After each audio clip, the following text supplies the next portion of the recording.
Decision 2004, with just 2 days to go, the candidates return again to Ohio and Florida. And the second of Tom Brokaw's exclusive campaign trail interviews with the candidates. Tonight, President George W. Bush.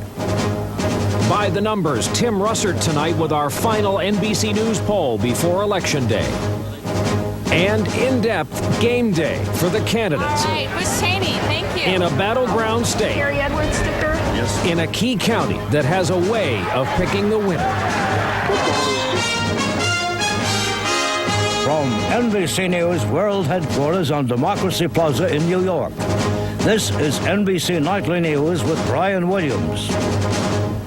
Good evening. With the time until the vote now measurable in just hours, with most major polls showing the difference between the two candidates now measurable in just single-digit electoral votes. Today, the two men running for president will make 9 combined stops in just this one day alone. All of them in states they need. Any one of them could tilt this election. In a moment, the very latest numbers on this race, the release of our NBC News Wall Street Journal poll, our last before the election begins. And tonight, following his campaign trail interview this past week with John Kerry, Tom Brokaw has just returned from a morning with President Bush in Florida. Tom. Brian, I caught up with the president today in a state that was so pivotal to him 4 years ago. And with its 27 electoral votes, Florida continues to be territory that both campaigns are targeting. In all, the president attended 3 rallies in Florida today, including this one in Tampa. You believe America should fight the war on terror with all our might and lead with unwavering confidence in our ideals. I ask you to come stand with me. Found the president today to be upbeat and determined to stay the course as he defended his record in managing the economy, the fight against Osama bin Laden, and the war in Iraq. Our conversation began early this morning on board Air Force One. Listen, I have a favorite theory in American politics, that the unforeseen will occur, the UFO theory, I call it. Do you think there's any UFO between now and Tuesday morning? I do not. I think that the people understand the stakes of this election, that we're in a war, that the American president must lead in the war on terror, and people are sorting through who's got the best strategy to conduct that war. And of course, I'm making the case I do. Later, the president sat down with me for an extended interview. Mr. President, Osama bin Laden is back on videotape, at least. You have been using his appearance as a demonstration that this war on terror is still underway. Other people see it, however, as here he is, the mastermind of the 9/11 attacks, still taunting America, still making threats against this country. How can the fact that he is alive and at large be seen as anything other than a failure of your administration? Well, first, he's not going to intimidate or decide this election. And secondly, we are systematically destroying Al-Qaeda. They had a broad network. They had been training for years in Afghanistan. And because we've taken decisive action, Al-Qaeda is being dismantled. And we'll eventually get Osama bin Laden. In the meantime, we're destroying his network, slowly but surely, systematically destroying him. But he has lieutenants that we had not heard of 3 years ago. Zarqawi, for example, in Iraq, who's leading the insurgency there in what is a much too effective fashion for the safety of the United States troops. Well, Zarqawi was in Afghanistan. The history of Zarqawi is illustrative of this war on terror. Zarqawi was running a training camp in Afghanistan until we arrived and destroyed the camp. Zarqawi is a bad guy. We'll get him eventually as well. But Zarqawi was training before we took any action. I mean, I've heard some say, well, the actions of the United States have created terrorists. Zarqawi was a terrorist long before I got elected. The other issue that has developed quite dramatically in the last week or so is the disappearance of hundreds of tons of explosives from an ammunition depot in Iraq. Rudy Giuliani, who's been one of your strongest advocates, said on the Today Show the other day, it was not your fault, it was the fault of the troops who failed to secure that site. Is that fair to those troops? Well, first of all, there's a lot of data, a lot of conflicting information about the ammunition sites. What is a fact is that we have secured or destroyed 400,000 tons of ammunition. What is a fact is that this was a place when Saddam Hussein was in power that had a lot of dumps, and it was a dangerous place. And our troops are doing their job. But was Rudy Giuliani right to blame the troops for not? I never blame our troops. I'll be glad to blame myself. I'm the person that has committed our troops into combat. I stand with our troops. I stand with our troops as the commander-in-chief, and I stand with our troops when it comes to funding our troops in harm's way. Mr. President, in the opening of his debate, Dick Cheney, your vice president, said, if I had it to recommend all over again, I would recommend exactly the same course of action for Iraq. Even if you knew that there was no storage of weapons of mass destruction in Iraq, even if you knew that the Republican Guard could fade into the north and the west with their weapons and mount a very effective insurgency against us, even if you knew that we didn't have enough troops to secure all the sites in Iraq necessary to be secured at the time, you would recommend exactly the same course of action? Well, Tom, the bigger question is, should we have removed Saddam Hussein in the first place? But then that's what happens afterwards as well. But that's easy to second guess. I mean, I've never known you to be a Monday morning quarterback like this. I mean, of course, we can look back and history will judge whether we could have done something differently. But you've asked me in the question in the context of really, should we have removed Saddam Hussein in the first place? And the answer is yes, sir. We should have. A leader must be steadfast and strong. A leader must make decisions on principle. You know, tactics change, strategies change, but principles should never change. And I think the American people are going to decide which person, which human being has got the capability of leading this nation forward into what I believe is going to be a hopeful 21st century. Tell me about the role of the economy in this election. You say that it is recovering, but not at the pace that anyone would like at this point, and it's below what the analysts expected. The national unemployment rate is 5.4%. That's lower than the average rate of the 70s, 80s, and 90s. And this economy has come through a lot. 1.9 million new jobs in 13 months is a good sign that we're moving forward. Mr. President, on Tuesday night, what will the final number be? See, you're trying to get me to be a pundit. I'm a lousy pundit. I'll leave the punditry to you. He'll leave the punditry to me, but nonetheless, his team, behind the scenes at least, feeling very confident going into Tuesday. President today in Miami and earlier on in the day aboard Air Force One. I asked the president as well about Pat Robertson's claim that the president said before the war there would be no casualties in Iraq. The president emphatically said he did not say that to Pat Robertson. That's not what he believed before the war, and he does not believe that conversation, as he remembers it, ever took place. We should remind you this day with President Bush follows a similar day that I spent on the campaign trail last week with Senator Kerry in Ohio, and we're going to have much more of both those conversations tonight on Dateline NBC at 6 Central Time. Brian? We'll look forward tonight, Tom. Thanks. For his part, John Kerry is devoting the final hours of his campaign to still undecided voters trying to move the conversation from national security to domestic issues. NBC's Carl Quintanilla tonight with the Kerry campaign. 2 days out. And now to the numbers. The very latest, just completed NBC News Wall Street Journal poll being released on this broadcast tonight, our last before Election Day. And joining us here, NBC News Washington Bureau Chief and moderator of Meet the Press, Tim Russer. Tim, what's inside? Brian, we're going to start counting the votes in 48 hours. Look at this. It is a dead heat. George Bush 48, John Kerry 47, Ralph Nader 1. Which issues are most important to the voters? Terrorism and social issues, say 49% of the American people. 39% say economy and health care. What about that bin Laden tape? Did it influence people voting for George Bush? 24% say yes. Kerry, 12% more inclined. No difference, 62%. And Brian, 3 out of 4 independents say no difference. Those explosives missing in Iraq, did it have an influence? Is the administration at fault? 38% say yes, 49% say no, not sure, 13. And the Electoral College or popular vote, 50% say we should choose our president by popular vote, 41% say electoral vote.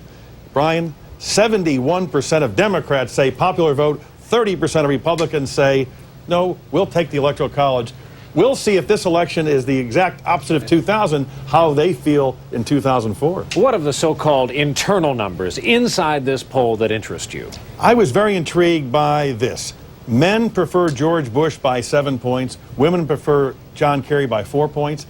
That's a profound change. We used to have a large gender gap. It's shrinking. And what is the so-called Redskins factor from today's NFL action? Why Ever does it since 1936, 16 elections a row for the White House. If the Redskins win the Sunday before the election, the incumbent party stays in power. That would mean George Bush. The Green Bay Packers won.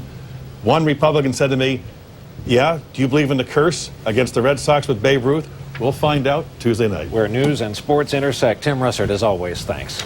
There are so many similarities to the 2000 election, an extremely tight race here, tight in many of the same places like Florida, and once again, allegations of problems already. NBC's Chip Reed will be watching this on election night as part of our Making Your Vote Count initiative. He joins us here in the plaza tonight with more. Chip?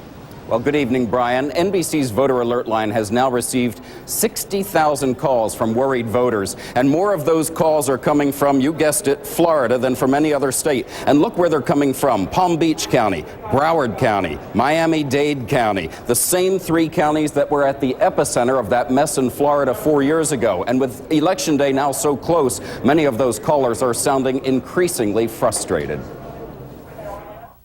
My husband and I both. And now, Brian, let's take one more look at that voter alert line, 1-866-MY-VOTE-1. Back to you. Chip Reed here with us in the plaza in New York tonight. Chip, thanks. When NBC Nightly News continues this Sunday night, the bitterly contested battleground known for its knack for picking the winner and later making the call and making sure this year it's the right call. They dig wells and build. NBC News in depth tonight, the fight for a huge prize, Ohio and its 20 electoral votes. Senator John Kerry started his day there. President Bush wraps up there tonight. Both campaigns doing all they can to gain the upper hand. NBC's Ron Allen tonight on the raging fight for just a piece of the Buckeye State. One of Ohio's... And when we come back, getting it right, this time on election night.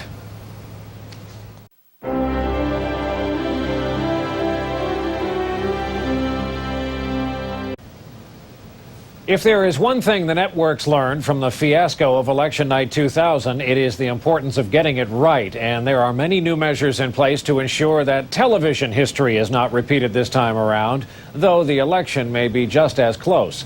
NBC's John Siegenthaler will be covering any voting battles that develop in Florida. He's in the capital of Tallahassee for us tonight. John, good evening. Good evening to you, Brian. Journalists from across the country have already started converging on Florida's state capitol to wait for the official election results.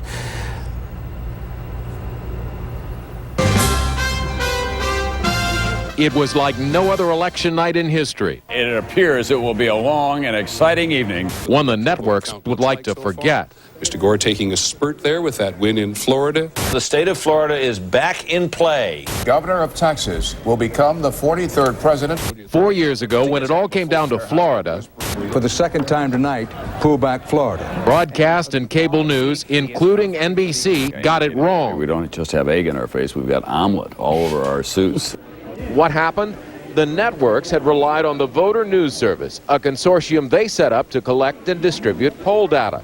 Unfortunately, that evening, some of that data was either incorrect or misleading. Everyone wanted to be first, and we ought to admit that was what was driving the networks to race to make that announcement. Ken Oletta is the media critic for the New Yorker magazine.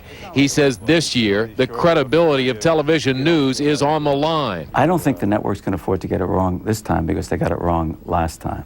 And I think if they do, they will just have mustard all over their face. I think they'll just look foolish and arrogant. Broadcast outlets have instituted changes in the way they will gather and report election results. This year, no network will project a winner in a state until all the polls are scheduled to be closed in that state. I certainly think caution is the watchword. Sheldon Gweiser is NBC's election director. NBC has said over and over again that the most important thing is to get it right. We're going to err on the side of caution rather than err on the side of speed this time. What does that mean practically? It means that in a case where we're 99.5% sure, which is our usual standard, that we're going to be able to know who the victor is, we may still wait a little bit to see more information just to be absolutely sure.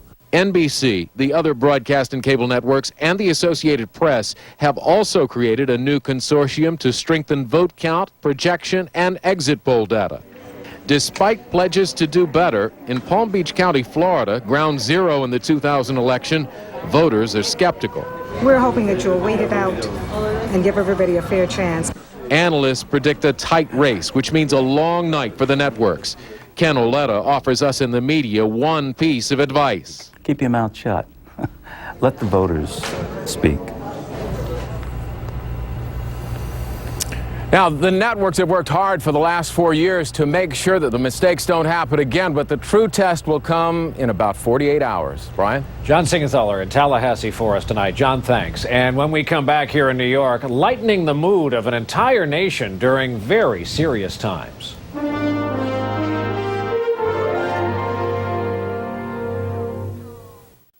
Monday, Tom Brokaw, Brian Williams, Tim Russert for measured insight and broad experience in the frenzied final hours. NBC Nightly News Monday. On election live from Democracy Plaza on NBC.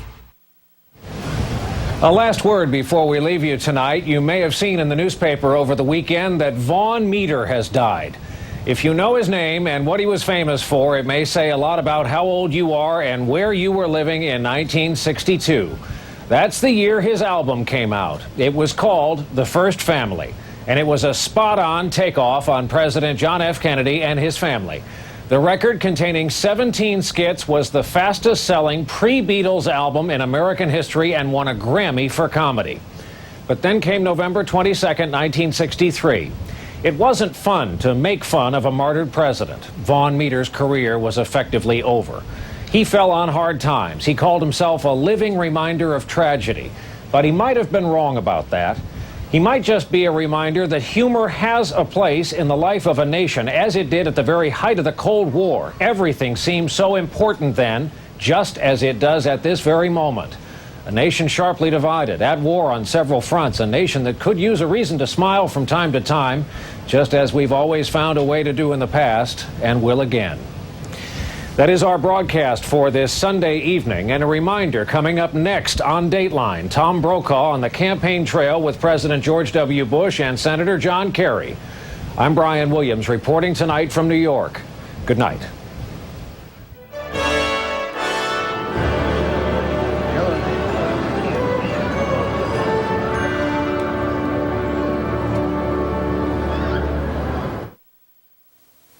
A Dateline special continues in a moment.